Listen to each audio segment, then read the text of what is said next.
मित्रांनो, महाराष्ट्रात एक असं रहस्यमय मंदिर आहे जिथे देवाला नैवेद्य अर्पण केल्यावर तो नैवेद्य अचानक गायब होतो। हे मंदिर पुणे जिल्ह्यात आहे।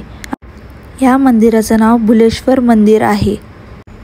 असं म्हणतात की हे मंदिर 13व्या शतकात बांधलं गेलं आहे। या मंदिराचं खरं रहस्य म्हणजे येथील नैवेद्य अदृश्य व्हायचा चमत्कार।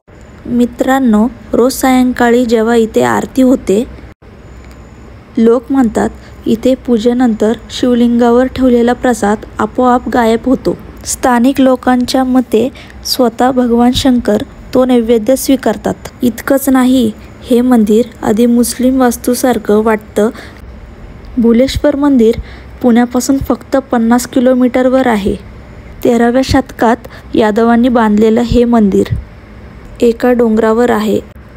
इतिहास, गूढ, वास्तुकला सगळं एका ठिकाणी आणि सगळं दगडात कोरलेलं। तुम्हाला या मंदिराबद्दल माहीत होतं का?